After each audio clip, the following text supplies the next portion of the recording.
Hi friends, ఈరోజు విధి లిఖితం కథనం గురించి తెలుసుకుందాం. రోజాకి ఆనంద్తో పెళ్లి కుదిరింది. పెళ్లికి సంబంధించిన వస్తువులన్నీ ఒక్కొక్కటిగా అంటూ ఉన్నారు. రోజా టీవీ చూస్తూ ఉండగా ఇంతలో ఫోన్ రింగ్ అయింది. లిఫ్ట్ చేయగానే అవతల నుంచి వచ్చిన గొంతు విని తెలియకుండానే పెదవులపై చిరునవ్వు వచ్చేసింది రోజాకి ఒక్కసారిగా. ఆ రోజు మొదలు రోజు వాళ్ళిద్దరూ ఫోన్లతో గడిపేవారు. అలా మాట్లాడుతూ టైం ఎంత అయిందో కూడా చూసుకునేవారు కాదు. రోజా, నువ్వు లేకుండా నేను అసలు ఉండలేను. నువ్వు పెళ్లి చేసుకుని ఇక్కడికి వచ్చాక నిన్ను నేను ఎంతో బాగా చూసుకుంటాను. అసలు నీకు పుట్టిల్లే గుర్తురానంత ప్రేమగా చూసుకుంటాను అనేవాడు ఆనంద్. రోజా ఎంతో మురిసిపోయేది. తను ఎంతో అదృష్టవంతురాలని అనుకునేది. అలా వాళ్ళది అరేంజ్డ్ మ్యారేజ్ అయినా కానీ ఫోన్లో మాట్లాడుకోవడం ద్వారా ఒకరిపై ఒకరికి విపరీతమైన ప్రేమ పెరిగింది. పెళ్లి రోజు రానే వచ్చింది. రోజా వాళ్ళ ఫ్రెండ్స్ పెళ్ళికొడుకుని చూసి రోజా దగ్గరికి వచ్చి, నువ్వు చాలా అదృష్టవంతురాలివి, అబ్బాయి ఎంత హ్యాండ్సమ్గా ఉన్నాడో, అసలు కొందరికి పుట్ట బట్ట నల్లగా అట్లా ఏదో రకంగా అందంగా లేకుండా ఉంటారు, కానీ నీ అదృష్టం చాలా బాగుంది, అతను చాలా అందంగా ఉన్నాడు అనడంతో రోజాకి ఎంతో సంతోషం వేసింది. తెలియని ఒక అనుభూతి కలుగుతోంది ఆమెకు. ఈరోజు తన జీవితం మలుపు తిరగబోతోందని, ఈరోజు నుంచి తన జీవితం కొత్తగా సరికొత్తగా సంతోషంగా ప్రారంభమై తన జీవితంలోకి ఎన్నో సంతోషాలు తెస్తుంది అని ఎంతో సంతోషంగా ఉంది రోజా. పెళ్ళి, రిసెప్షన్ వెంటనే జరిగిపోయాయి. అత్తగారింట్లో అడుగుపెట్టిన రోజా ఎంతో సంతోషించింది. తన జీవితంలో సరికొత్త సంతోషాలు వస్తున్నాయని. రోజా అమ్మగారు కూడా చాలా సంతోషించింది, తన కూతురికి మంచి సంబంధం దొరికింది అని. కానీ వాళ్ళ సంతోషాలు ఎంతో కాలం నిలవలేదు. పెళ్ళైన వారం రోజుల తర్వాత ఆనంద్ రోజా కూర్చుని మాట్లాడుతూ ఉన్నారు. ఇంతలో ఆనంద్ ఉన్నట్టుండి కింద పడిపోయాడు. ఏం జరిగిందో తెలియక రోజా కంగారు పడింది. అతడిని ఎంత లేపినా లేవడం లేదు. దీంతో పెద్దగా కేకలు వేసింది. ఆ కేకలకు ఇంట్లో ఉండే వాళ్ళందరూ వచ్చారు. తనకు ఏమైందో తెలియక అందరూ ఏడుస్తున్నారు. రోజా వాళ్ళ బావ తన తమ్ముడిని లేపడానికి ప్రయత్నిస్తున్నాడు. కొందరు ముఖంపై నీళ్లు చల్లుతున్నారు, కొందరు కాళ్ళు చేతులు రుద్దుతున్నారు, పిలుస్తున్నారు. ఎంతకీ అతను లేవడం లేదు. దీంతో వెంటనే కార్ స్టార్ట్ చేసి హాస్పిటల్కి తీసుకువెళ్లారు. రోజా ఇంకా ఆనంద్ వాళ్ళ అమ్మగారు, ఆనంద్ వదినలు అందరూ ఎంతో కంగారు పడుతున్నారు. ఇంతలో 1 గంట తర్వాత హాస్పిటల్ నుంచి రోజా వాళ్ళ బావగారు ఫోన్ చేశారు. ఆనంద్ స్పృహలోకి వచ్చాడని, ఇంటికి తీసుకువస్తున్నాము అని. అందరూ కాస్త ఊపిరి పీల్చుకున్నాక కూడా మనసంతా ఎంతో టెన్షన్గా బాధగా ఉన్నారు. ఇంతలోనే ఆనంద్ని తీసుకుని వచ్చారు. రావడంతోనే ఆనంద్ వాళ్ళ అమ్మగారు బోరున విలపించింది. రోజా పక్కగా నిలబడి ఆనంద్ని చూస్తూ ఉంది. తనకి కంట్లో నుండి నీళ్లు ధారలుగా కారిపోతున్నాయి. ఆనంద్ వాళ్ళ అమ్మగారు ఆనంద్ని పట్టుకుని, నా కొడుక్కి ఎవరి దిష్టి తగిలిందో ఏమో అంటూ రోధించసాగింది. రోజా బాధ వర్ణనాతీతం. తను ఎంతో బాధపడుతుంది. ఇప్పుడిప్పుడే పెళ్ళయింది తనకు. ఆ ఇంట్లో భర్తతో తప్ప ఎవరితో సాహిత్యం లేదు. తనకు తన భర్త ప్రపంచం ఇప్పుడు అటువంటిది. తనకు ఏమైనా జరిగితే అన్న ఆలోచనే రోజాని నిలవనీయడం లేదు. ఇంతలో ఆనంద్, అమ్మా మరేం పర్వాలేదు నాకిప్పుడు, నేను బాగానే ఉన్నాను కదా, నువ్వు ఏడవద్దు అని చెప్పాడు. ఇంతలోనే రోజాని చూసి, పిచ్చిదానా ఎందుకు ఏడుస్తున్నావు, నేను ఇంకా చనిపోలేదు, బాగానే ఉన్నాను అనగానే రోజా ఆనంద్ని పట్టుకుని ఏడవసాగింది. రోజాకి అనిపిస్తుంది ఎవరో ఆనంద్ని తన నుంచి దూరం చేస్తున్నారు అన్నట్టుగా బాధపడుతుంది. ఆనంద్ మెడిసిన్ వేసుకోవడం వలన తొందరగా నిద్రపోయాడు. కానీ రోజాకి నిద్ర పట్టడం లేదు. ఆనంద్ని చూస్తూ ఉంది. అతను నిద్రపోయాడా లేదా సరిగ్గా లేకుంటే హెల్త్ ప్రాబ్లం వలన లేస్తూ ఉన్నాడా అని కంగారు పడుతూ. ఉదయం కాగానే రోజా ఆనంద్ని లేపడం మొదలుపెట్టింది. ఎందుకంటే తను ఇంకా ఉండలేకపోతోంది. తనకు మనసంతా ఎలాగో ఉంది. ఆనంద్ని లేపి తనకి ఫ్రెషప్ చేయించి మెడిసిన్ ఇవ్వాలి అన్న ఆతృత. అలాగే ఆనంద్తో తను మాట్లాడాలి. ఎందుకంటే ఆనంద్ తన నుంచి దూరం అవుతున్నట్టుగా ఫీలింగ్ కలుగుతోంది ఆమెకు. అందుకే ఆనంద్ని నిద్రలో నుండి లేపింది. ఆనంద్ రోజాని చూసి, పిచ్చిదానా ఎందుకు కంగారు పడుతున్నావు, నేనేమి చనిపోలేదు, బ్రతికే ఉన్నాను అంటూ నవ్వాడు. అప్పుడు రోజా అతని నోరు మూసేసి, ఏంటి ఆ మాటలు ఆనంద్, ఇటువంటి మాటలు దయచేసి ఎప్పుడూ మాట్లాడొద్దు, హాస్యానికి కూడా, ప్లీజ్, నాకు ఎంతో బాధ కలుగుతుంది అన్నది. మీకు తెలుసా, నా ప్రాణం మీపైనే ఉంది, మీకేమైనా జరిగితే నేను జీవించి ఉండలేను అంటున్న రోజాని చూసి ఆనంద్, నాకేమవుతుంది, అయినా నీకేమవుతుంది, నీకేమైనా కానిస్తానా, నేను ఆ యమధర్మరాజుకి అడ్డుగా నిలుస్తాను అన్నాడు ఆనంద్.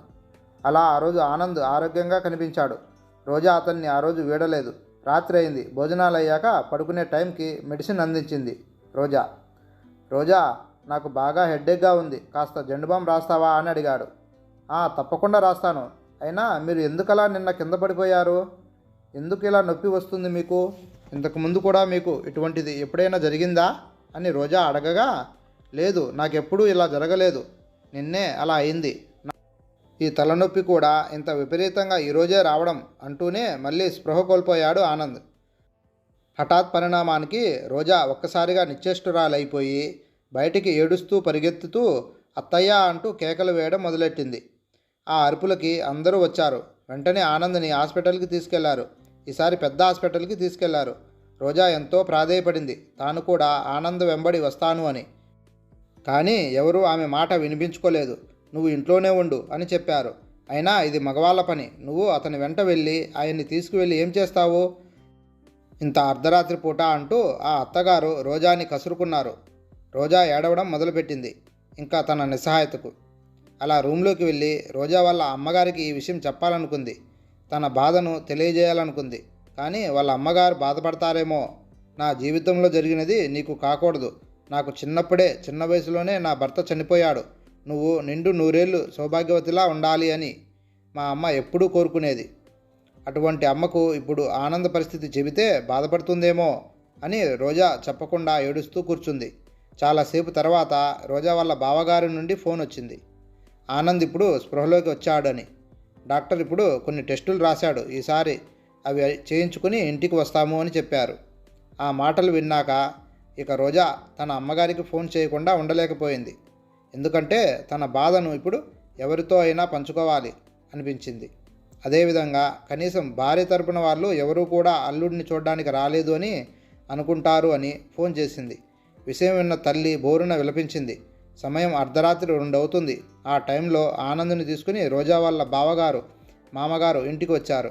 రోజా వెంటనే పరిగెత్తుకెళ్ళి డాక్టర్ ఏమన్నారు, రిపోర్ట్స్లో ఏమొచ్చింది అని కంగారుగా అడిగింది. అప్పుడు వాళ్ళు చెప్పారు, రిపోర్ట్స్ రావడానికి ఇంకా 2-3 రోజులు టైం పడుతుందట, కానీ పరిస్థితి డేంజర్గానే ఉంది అన్నట్టుగా చెప్తున్నారు అని ఎంతో విచారకరంగా చెప్పారు. అది విని రోజా గుండె ఒక్కసారిగా జారిపోయినంత పని అయింది. వెంటనే అక్కడే ఉన్న తన తోడికోడలు అన్నది, అత్తయ్య, ఒక్కొక్కరి కాలు ముహూర్తం మనం మంచిగా ఉన్నా ఇంట్లో ఈ విధంగా జరుగుతుంది అంటే ఈ కొత్త కోడలు కాలు ప్రభావం వలన ఇదంతా జరుగుతుంది అని చెప్పింది. ఆ మాటలకి రోజా ఎంతో దుఃఖించింది. మర్నాడు ఉదయమే రోజా వాళ్ళ అమ్మగారు అల్లుణ్ణి చూడడానికి వచ్చింది. అల్లుణ్ణి చూస్తూనే తను బోరున విలపించింది. అప్పుడు ఆనంద వాళ్ళ అమ్మగారు రోజా వాళ్ళ అమ్మని ఎంతో తిట్టింది. నీ కూతురు మా ఇంట్లోకి అడుగుపెట్టిన వేళా విశేషం. మా కొడుకు ఇలా జరిగింది. మీ కూతురు ఒక నష్టజాతకురాలు. తను ఎక్కడ ఉంటే అక్కడ ఈ విధంగా అపశకునాలే జరుగుతూ ఉంటాయి అని అంటూ నిందించసాగింది. ఆ మాటలకు ఆ తల్లి అక్కడి నుండి ఏడుస్తూ వెళ్ళిపోయింది. రోజా ఈ మాటలన్నీ వింటూ ఎలాగోలా గడుపుతూ ఉంది. ఆ దైవాన్ని ప్రార్థిస్తుంది. ఆ రిపోర్ట్లు అంతా నార్మల్గానే ఉండాలి, తన భర్తకి నిండు నూరేళ్ళు ఆయుష్ కలగాలి అని ప్రార్థిస్తూ ఉంది. కానీ రిపోర్టులో ఆనంద్కి బ్రెయిన్ ట్యూమర్ అని తేలింది. అది కూడా 3rd స్టేజ్లో ఉంది అని. ఆనంద్ తనతో ఫోన్లో మాట్లాడినప్పటి నుంచైనా తనకు తెలిసిన ఆనంద్ చాలా ఆరోగ్యంగా ఉండేవాడు. ఇంతకుముందు ఎప్పుడైనా వచ్చిందా ఈ ప్రాబ్లం అంటే ఏమీ లేదు అన్నాడు. ఇప్పుడు ఉన్నట్టుండి బ్రెయిన్ ట్యూమర్ 3rd స్టేజ్లో ఉంది అనగానే అందరూ చాలా భయపడిపోయారు. ఎందరో డాక్టర్స్ని కలుస్తూ ఉన్నారు, కానీ ఎవరూ కూడా హామీ ఇవ్వడం లేదన్నారు. కానీ ఒక డాక్టర్ మాత్రం కాస్త ధైర్యం ఇచ్చాడు. ఆపరేషన్ చేస్తే మనిషి బ్రతికే అవకాశం ఉంది, కానీ చెప్పలేం. అతని కంటి చూపు పోవచ్చు, అతనికి పూర్వకపు జ్ఞాపకాలు కూడా వెళ్ళిపోవచ్చు అన్నాడు. ఇంకా ఏదైనా పార్ట్ ఎప్పుడైనా డ్యామేజ్ కావచ్చు, చెప్పలేం. ఎందుకంటే ఇది బ్రెయిన్, చాలా సున్నితమైన ప్లేస్. కాకపోతే మనకిప్పుడు ఆపరేషన్ తప్ప వేరే మార్గం లేదు అన్నట్టుగా చెప్పాడు ఆ డాక్టర్. ఆ రోజే ఆపరేషన్. కానీ ఆ రోజు ఎందుకో రోజా ఆరోగ్యం అస్సలు బాగుండడం లేదు. బాగా తల తిరుగుతుంది. ఆమెకు ఎలాగో అవుతుంది, కానీ ఆమె అదంతా టెన్షన్ వలన అనుకుంది. ఆపరేషన్ అయిన రోజు సాయంత్రం ఆమెకు వామిటింగ్స్ రావడం ప్రారంభమైంది. అప్పుడు రోజా అనుకుంది మేబీ తను ప్రెగ్నెంట్ అయి ఉండొచ్చు అని. కానీ ఈ సమయంలో హాస్పిటల్కి వెళ్ళి చూయించుకోనూ లేదు. అందుకే ఆమె ఎవరికీ చెప్పకుండా సైలెంట్గా ఉండిపోయింది. ఆనంద్కి ఆపరేషన్ పూర్తయింది. డాక్టర్ ఆపరేషన్ సక్సెస్ అయిందని చెప్పాడు. కానీ అతను పూర్తిగా కోలుకోవడానికి చాలా టైం పడుతుంది. దానికి మీరందరూ సహనంతో వేచి ఉండాలి అని చెప్పాడు. ఆనంద్ కళ్ళు తెరిచి చూశాడు. ఆనంద్ హాస్పిటల్లో 1 వీక్ వరకు అడ్మిట్ అయ్యాడు. కాస్త ఆరోగ్యం కుదుటపడ్డాక డాక్టర్స్ అతడిని డిశ్చార్జ్ చేశారు. ఇంటికి వచ్చాక ఆనంద్ రెస్ట్ తీసుకుంటూ ఉన్నాడు. ఆ సమయంలో భార్యను చూసి అన్నాడు, రోజా, ఐఎమ్ వెరీ సారీ. నేను చాలా టెన్షన్ పెడుతున్నాను. నా వలన నువ్వు ఎంతో ఫీల్ అవుతున్నావు, బాధపడుతున్నావు. అందుకు ఐఎమ్ సారీ అన్నాడు. అలా చెప్తున్నప్పుడు అతని కళ్ళల్లో నీళ్లు తిరిగాయి. అది చూసిన రోజాకి బాగా ఏడుపు వచ్చింది. కానీ తను వెంటనే తన దుఃఖాన్ని కంట్రోల్ చేసుకుంది. ఎందుకంటే ఇప్పుడు ఆనంద్ యొక్క ఆరోగ్యం అసలు బాగోలేదు. అటువంటి సమయంలో తను కూడా ఏడిస్తే ఆనంద్ ఆరోగ్య పరిస్థితి ఇంకా దయనీయంగా మారవచ్చని.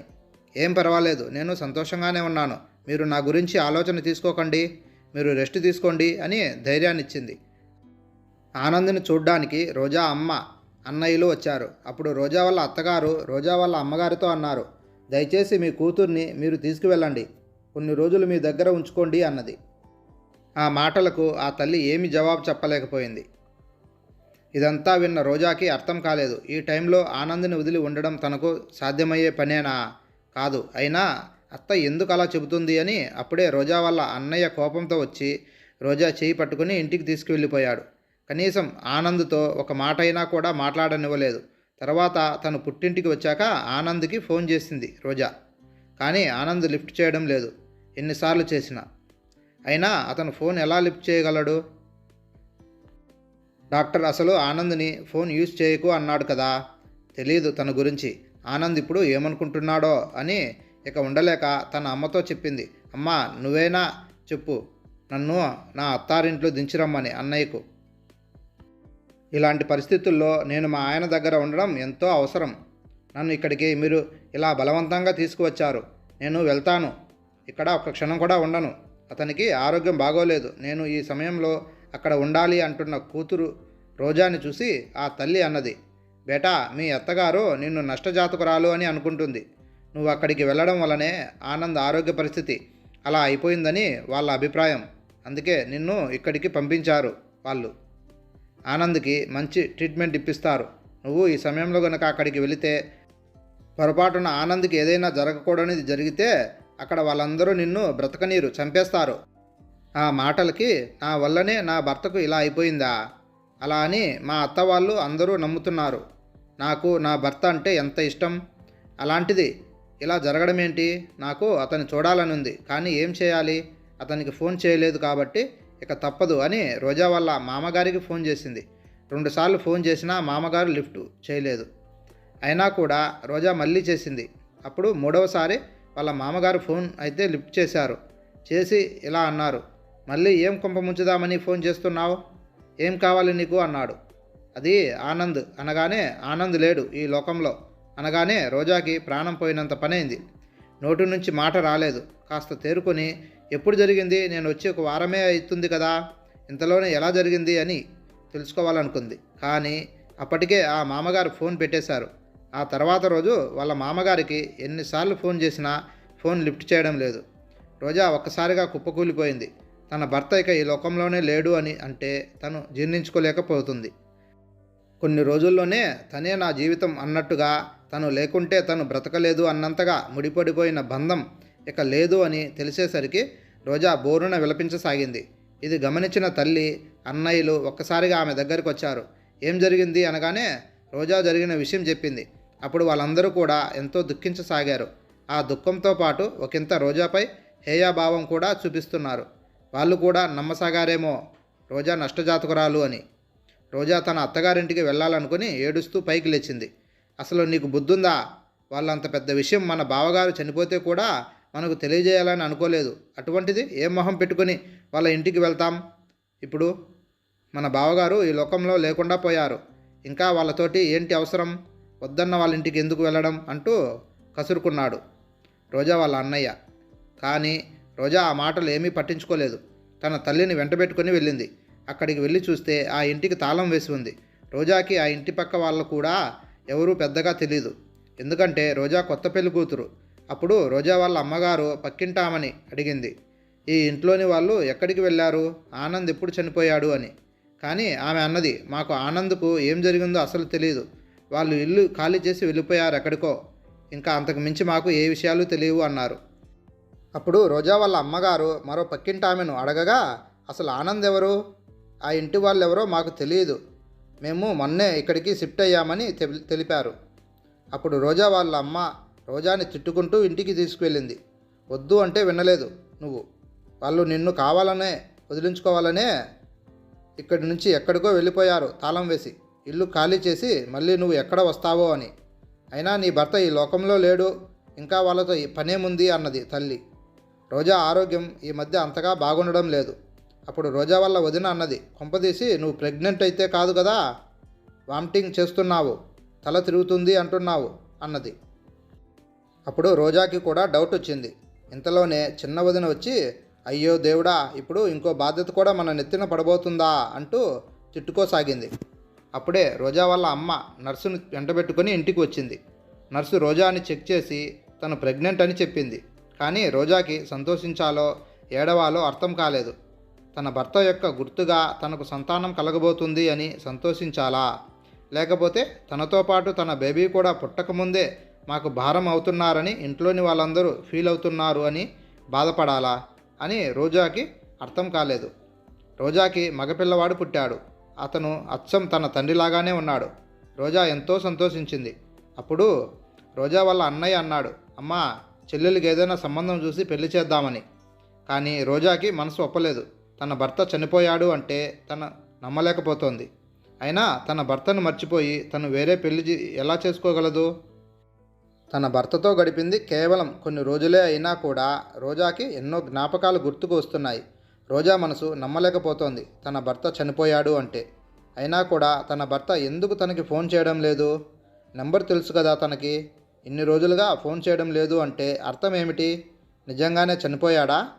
కానీ నా మనసు అందుకు అంగీకరించడం లేదు అంటూ ఆలోచించసాగింది. రోజా అమ్మగారు రోజాని బలవంత పెట్టసాగారు. నువ్వు వేరే పెళ్లి చేసుకో.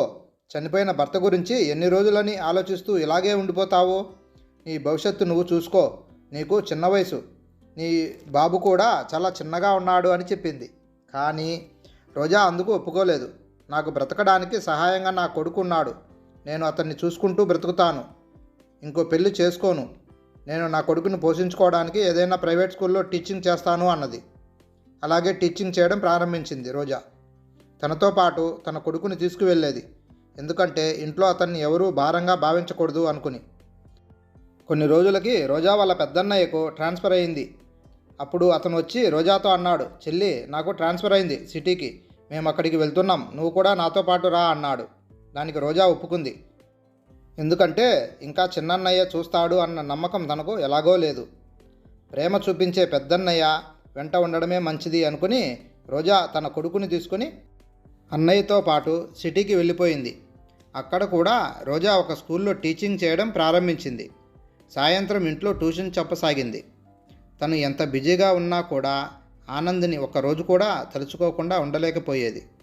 ఇప్పుడు రోజా వాళ్ళ బాబు కూడా పెద్దవాడైపోయాడు. అతడు ఇప్పుడు 4వ తరగతి చదువుతున్నాడు. ఎప్పుడైనా ఆ బాబు అమ్మా, నాన్న ఎక్కడా అని అడిగినప్పుడు రోజా అబద్ధం చెప్పేది. నాన్న పనిపైన వేరే దేశం వెళ్ళాడు అని. ఆ బాబు ప్రతి పుట్టినరోజుకి రోజా ఒక గిఫ్ట్ ప్యాక్ చేసి దానిపై ఆనంద్ పంపినట్టుగా గిఫ్ట్ ప్యాక్ చేసి ఆ బాబుకి ఇచ్చి, ఇది మీ నాన్న పోస్ట్ చేశాడు అని చెప్పేది. కానీ ఇప్పుడు ఆ బాబు కూడా పెద్దవాడైపోతున్నాడు. అతనికి ఈ విషయాలన్నీ నమ్మాలంటే కష్టమే. ఇలా మరో 5 సంవత్సరాలు గడిచిపోయింది. ఆ స్కూల్ ప్రిన్సిపాల్ మేడంతో రోజాకి మంచి అనుబంధం ఉంది. రోజా గురించి విషయాలు తెలిసి ఆ మేడం ఎంతో బాధపడింది. ఎన్నోసార్లు రోజాకి మళ్ళీ పెళ్లి చేసుకోమని కూడా సలహా ఇచ్చేది. కానీ రోజా చెప్పేది, వద్దు మేడం, నా భర్త చనిపోయాడు అని నాకు నమ్మాలనిపించడం లేదు. కానీ అందరూ అంటున్నారు నా భర్త చనిపోయాడు అని. అయినా సరే నా కొడుకులో అతన్ని చూసుకుని నేను బ్రతుకుతున్నాను అని చెప్పేది. ఇంతలో ఒకరోజు ఆ మేడం రోజాకి పెళ్లి కార్డు ఇచ్చింది. నా కూతురు పెళ్లి కార్డు ఇది, నువ్వు తప్పకుండా రావాలి అని చెప్పింది. మేడం కూతురు పెళ్లికి వెళ్ళకుంటే బాగుండదేమో అని రోజా ఆ పెళ్లికి వెళ్ళింది. కాసేపు అయ్యాక పెళ్ళికొడుకు పందిట్లోకి వచ్చాడు. అతన్ని చూసి ఒక్కసారిగా షాక్ అయింది. రోజా తన కళ్ళు ఎన్నో రోజులుగా ఎదురుచూస్తూ ఉన్న మొహం అది. తన జీవితం అతడే అని నమ్మిన మొహం అది. అతనే ఆనంద్. అతను ఎంతో సంతోషంగా పెళ్ళికొడుకులా రెడీ అయి వచ్చాడు. చాలా సంతోషంగా ఉన్నాడు ఆనంద్. రోజా గుండె ఒక్కసారిగా ఆగిపోయినట్టు అయింది. అప్పుడే ఆనంద్ రోజాను చూసి నవ్వుతున్న మొహం కాస్త మాడిపోయినట్టుగా పెట్టాడు. కానీ రోజా మాత్రం నమ్మలేకపోతోంది. తన మనసు చెప్పిందే నిజమైంది. తన భర్త చనిపోలేదు, బ్రతికే ఉన్నాడు అని. ఆనంద్ని చూడగానే దగ్గరికి వెళ్ళి పట్టుకుని గట్టిగా ఏడవాలనిపించింది రోజాకి. తను ఇన్నేళ్ళు దుఃఖమంతా తీర్చుకోవాలనిపించింది. అడగాలనిపించింది, ఇన్ని రోజులు నన్ను వదిలేసి ఎక్కడికి వెళ్ళిపోయావు నువ్వు? ఎందుకు నన్ను ఇంతలా వెయిట్ చేయించావు అని. కానీ తను అలా చేయలేకపోయింది. ఎందుకంటే ఇప్పుడు అతను పెళ్ళికొడుకు రూపంలో ఉన్నాడు. అది కూడా తన మేడంకి కాబోయే కూతురికి భర్తలాగా ఉన్నాడు. ఈ పెళ్లి ఫంక్షన్లో అందరి ముందు ఏం మాట్లాడాలి అని ఆలోచిస్తూ అలాగే చూస్తూ ఉండిపోయింది. అప్పుడు ఆనంద్ కూడా ఈ సమయంలో తనతో ఏదైనా మాట్లాడాలి, లేకపోతే గందరగోళం చేస్తుందేమో అన్న భావనలో ఉన్నాడు. అవకాశం కోసం చూస్తూ రోజా దగ్గరికి వచ్చాడు. అతను ఏదైనా మాట్లాడడానికి ముందే రోజా తన కొడుకుని ఆడుకోవడానికి పంపించింది. అలా పంపించి ఆనంద్ని అడిగింది, ఏంటిదంతా? నేను పిచ్చిదానిలాగా నీకోసం ఇన్ని రోజులు ఏడుస్తూ గడిపాను. నీకోసమే ఆలోచిస్తూ ఉన్నాను. ఎవరు ఎంత చెప్పినా నా మనసు అంగీకరించలేదు నువ్వు చనిపోయావు అని. నేను ఆశతోనే ఇన్ని రోజులు పెళ్లి చేసుకోకుండా ఉన్నాను. మీ ఇంట్లో వాళ్ళు నన్ను నష్టజాతకురాలు అన్నారు. నువ్వు చనిపోయావు అని చెప్పారు. కానీ నువ్వు బ్రతికే ఉన్నావు. అయినా కూడా నాతో ఒక్కసారి కూడా ఫోన్లో మాట్లాడలేదు. నీకు నన్ను కలవాలని అనిపించలేదు అని చెప్తూ ఉన్న రోజాని మధ్యలోనే ఆపు అంటూ గట్టిగా అరిచాడు ఆనంద్. చేసిందంతా నువ్వు చేసేసి పైగా నువ్వు నన్ను ఇన్ని మాటలు అంటున్నావా? నువ్వు నన్ను చావు అన్నట్టుగా నాకు ఆరోగ్యం బాగోలేని స్థితిలో నువ్వు నన్ను వదిలేసి వెళ్ళిపోయావు. పైగా మా అమ్మ వాళ్ళు ఎంత ఉండమని చెప్పినా కూడా నువ్వు ఉండకుండా వాళ్ళతో చెప్పిందేంటి? ఇటువంటి అనారోగ్య భర్తతో నేను కలిసి ఉండలేను. నా నిండు నూరేళ్ల జీవితం రోగిష్టి భర్తతో గడపలేను. పైగా అతను ఎన్ని రోజులు బ్రతికుంటాడో కూడా తెలియదు అని చెప్పి మా అమ్మ వాళ్ళు నిన్ను ఉండమని ఎంత బ్రతిమలాడినా కూడా వినకుండా వెళ్ళిపోయావు అంటున్న ఆనంద్ని, ఇంకా చాలు ఆపండి. మీరు చెప్పేదంతా అబద్ధమే. మీరు నిజంగా డ్రామా ఆడుతున్నారు. నన్ను కావాలనే ఇంట్లో నుంచి మీరందరూ కలిసి పంపించేశారు. నువ్వు కూడా అందులో ఒక పాత్రధాడువేనని నాకు ఇప్పుడు అర్థమవుతుంది. మీరు నిజంగా అంత నీతిమంతులే అయితే ఎందుకు ఒక వారంలోనే ఆ ఇల్లు ఖాళీ చేసి వెళ్ళిపోయారు? పైగా నువ్వు చనిపోయావని నాకు ఫోన్లో చెప్పారు. నేను ఎన్నిసార్లు మీకు నీ నాన్నగారికి ఫోన్ చేసినా లిఫ్ట్ చేయలేదు. ఎందుకు? అసలు ఏం జరిగిందో ఒకసారైనా నాతో మాట్లాడాలని అనిపించలేదా? నేను మీ ఇంటికి వచ్చాను కలుద్దామని, కానీ దొంగల్లాగా మీరు అక్కడి నుండి పారిపోయారు. పైగా నన్ను ఇన్ని మాటలు అంటున్నారు అని రోజా కోపంతో అనగానే, అవును, మేము ఆ ఇంటి నుంచి వదిలి వెళ్ళిపోయాము. ఎందుకంటే మాకు ఒక గురువుగారు చెప్పారు ఆ ఇల్లును వదిలేస్తేనే నా ఆరోగ్యం కుదుటపడుతుంది అని. పైగా మా అన్నయ్యకు ఇక్కడ సిటీలో ట్రాన్స్ఫర్ అయింది. అందుకే అతనితో పాటు వచ్చేసాము. ఎందుకంటే ఆ ఇంట్లో నీతో కూడిన జ్ఞాపకాలు నన్ను ఉండనివ్వడం లేదు. అందుకనే ఆ ఇంట్లో నుంచి వచ్చేశాను అని ఆనంద్ అంటూ ఉండగానే అప్పుడే ఆ చిన్నబాబు అమ్మా అంటూ పరిగెత్తుకొచ్చాడు రోజా దగ్గరికి. అతన్ని చూసి ఆనంద్ అన్నాడు, నువ్వు రెండో పెళ్ళి కూడా చేసుకున్నావా? నేను ఇంకా చనిపోలేదు. పైగా నీకు విడాకులు ఇవ్వలేదు. అటువంటిది నువ్వు వేరే పెళ్లి చేసుకున్నావు. ఒక బిడ్డను కూడా కన్నావు అనగానే రోజా ఆ బాబుని ఆనంద్ ముందు నిలబెట్టి, చూడు ఇతనిలో నీ పోలికలే ఉన్నాయి. చూడు ఇతను నీ కొడుకు అనగానే ఆనంద్ ఆ బాబుని పరీక్షగా చూడగానే గుండెలకు హత్తుకున్నాడు. ఎందుకంటే అతను సేమ్ ఆనంద్కి జిరాక్స్ కాపీలాగానే ఉంటాడు ఆ బాబు. తర్వాత రోజా ఆ బాబుని తీసుకుని పందిట్లో నుంచి బయటకు వచ్చేస్తుంటే ఆనంద్ ఆ బాబుని తీసుకెళ్లొద్దు అంటూ చెప్పసాగాడు. రోజా, నువ్వు నాతో పాటు ఇంటికి వచ్చేయి. నువ్వు నా భార్యవి, ప్లీజ్ రా అంటూ అనసాగాడు. కానీ రోజా ఆ మాటలేవి వినిపించుకోలేదు. ఈ విషయమంతా విన్న ఆ మేడం ఈ పెళ్ళిని క్యాన్సిల్ చేసింది. ఆ తర్వాత ఆనంద్ రోజా ఇంటి చుట్టూ ఎన్నోసార్లు తిరిగాడు. తన అమ్మ వాళ్ళను కూడా పంపించాడు. మేము చెప్పింది తప్పే, మమ్మల్ని క్షమించండి అంటూ అనసాగారు. కానీ రోజా అతని వెంట వెళ్ళాలనిపించలేదు ఆమెకు. ఎందుకంటే అతను చెప్పిందంతా అబద్ధమని రోజాకి తెలుసు. వాళ్ళు అలా ఎందుకు చేశారో రోజాకి బాగా తెలుసు. ఎందుకంటే తనకు ఇంతకు ముందే పెళ్ళయింది, 3 ఆడపిల్లలు ఉన్నారు. కానీ అతనికి ఇప్పుడు ఒక బాబు కావాలి. అందుకే మళ్ళీ పెళ్లి చేసుకోబోయాడు. ఆ పెళ్ళి ఇప్పుడు క్యాన్సిల్ అయింది. ఇప్పుడు ఆల్రెడీ రోజాకి బాబు ఉన్నాడు కాబట్టి బాబు కోసం ఇంటికి రమ్మంటున్నాడు. అంతేకాని తన పైన ప్రేమ ఉండి కాదు. ఎందుకంటే అదే ప్రేమ ఉండి ఉంటే ఈ విధంగా ఎన్ని అబద్ధాలు చెప్పి తను నష్టజాతకురాలు అని చెప్పి ఇంట్లో నుంచి బయటకు పంపించేవారు కాదు. ఇదంతా ఆనంద్కి తెలియకుండా జరిగిందేమీ కాదు. ఎందుకంటే ఆనంద్ దగ్గర ఫోన్ నెంబర్ ఉంది తనది. తను ఆనంద్కి ఎన్నోసార్లు ఫోన్ చేసింది. అయినా కూడా ఆనంద్ ఫోన్ లిఫ్ట్ చేయలేదు. ఒక్కసారైనా తనతో మాట్లాడి ఉంటే లేదా మాట్లాడడానికి ప్రయత్నించి ఉంటే అప్పుడు అతను నిజాయితీపరుడు అని నమ్మేది రోజా. కానీ ఇప్పుడు కేవలం తను బాబు కోసం తనని రమ్మంటున్నారు. అందుకే రోజా మనసు విరిగిపోయింది. ఇన్నాళ్ళు నీ జ్ఞాపకాలతోనే బతికాను. ఇక ముందు జీవితం కూడా నా కొడుకుని చూసుకొని బ్రతుకుతాను. అంతే తప్ప మీలాగా కట్నం కోసం 2-3 పెళ్ళిళ్ళు చేసుకుని బాబు కోసం ఇంకా ఎన్నో పెళ్ళిళ్ళు చేసుకునే వాడి దగ్గరికి నేను రాలేను. పెళ్ళి అంటే ఒక పవిత్రమైన బంధం. ఆ బంధం నమ్మకం పైన ఆధారపడి ఉంటుంది. కానీ నువ్వు ఆ నమ్మకాన్ని దూరం చేశావు. నేను మళ్ళీ నీ జీవితంలోకి వస్తే మళ్ళీ నేను నష్టజాతకురాలనే కదా, నీ జీవితం మళ్ళీ పాడవుతుంది. అందుకే నేను రాను అని ఖరాఖండిగా చెప్పేసింది రోజా. ఇప్పుడు రోజా మనసు పూర్తిగా విరిగిపోయింది. ఎందుకంటే తనకు అర్థమైపోయింది ఆనంద్ కావాలనే తను ఒక నష్టజాతకురాలు, తను తన జీవితంలోకి రావడం వల్లనే తన ఆరోగ్యం అలా పాడైందని అందరూ కలిసి తనని అలా ఆ ఇంట్లో నుంచి వెళ్ళగొట్టి తను మళ్ళీ ఎక్కడ వస్తుందో అని చెప్పి ఇల్లు ఖాళీ చేసి ఫోన్స్ కూడా లిఫ్ట్ చేయకుండా ఇన్ని రోజులు తనని దూరం పెట్టారు అని. ఇప్పుడు బాబు కోసం తనని రమ్మంటున్నారు అని తెలిసి రోజా మనసు ఎంతో విరిగిపోయింది. కానీ తండ్రి కొడుకులను దూరం చేసే అంత చెడ్డ మనసు ఏమీ కాదు రోజాది. అందుకే రోజా ఆ బాబుకు చెప్పింది, అతను మీ తండ్రి.